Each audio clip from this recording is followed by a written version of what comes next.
បងខ្ញុំបើកកន្លែង highlight តាមបងឯងហើយអស់ហើយខ្ញុំចូលទៅលេងហ្គេមហ្នឹងមានកន្លែងពិសេសច្រើនណាស់បាន kill ច្រើនទៀតមិនគេអត់កាត់ឲ្យខ្ញុំអញ្ចឹងសម្រាប់អ្នកដែលបើក setting នេះហើយនៅពេលដែលលេងហ្គេមចប់ភ្លាមអ្នកទាំងអស់គ្នាកុំចុច skip វាលឿនពេកណាអញ្ចឹងត្រូវឲ្យវាដើរតាមតាណាសិនដើម្បីទៅចុចកន្លែងមួយនេះដើម្បីឲ្យវាធ្វើការកាត់វីដេអូខ្លីៗឲ្យយើងណានេះទៅមើលកន្លែងហ្នឹងទាំងអស់គ្នានៅពេលដែលខ្ញុំលេងចប់អញ្ចឹងខ្ញុំចុចវាមួយឲ្យវាដើរតាមតាណាទៅកុំចុច skip វាលឿនពេកពេលយើងលេងចប់ហើយមានកន្លែងពិសេសវានឹងលោតកន្លែងហ្នឹងឲ្យយើងគ្រាន់តែចុចសញ្ញាគ្រីសហ្នឹងមកគឺវានឹងទៅ generate វាទៅកាត់វីដេអូឲ្យយើងអូតូហើយ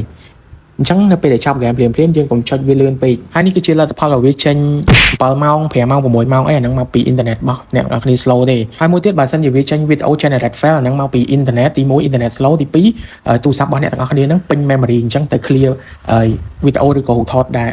អត់សូវប្រើប្រាស់ហ្នឹងចោលសិនទៅចឹងប៉ុណ្ណឹងយល់ខ្លះនៅទាំងវីដេអូ part 1ទាំងវីដេអូ part 2ហើយវីដេអូ part 1ហ្នឹងមានការគាំទ្រច្រើនខ្លាំងមែនតើរហូតដល់ 300k ជាងអរគុណអ្នកទាំងអស់គ្នាដែរហើយងាកចូលមកដល់សាច់រឿងរបស់យើងវិញបន្តិច complete លេងយក emote នេះផង emote នេះឃើញថា cute ខ្លាំងមែនតើហើយនឹង avatar border អ្នកទាំងអស់គ្នាហើយ quest របស់គេហ្នឹងដូចអត់មានអីពិបាកទេគ្រាន់តែ log in រាល់ថ្ងៃទៅហើយនឹងលេងមួយថ្ងៃមួយហ្គេមពីរហ្គេមទៅជាការស្រេច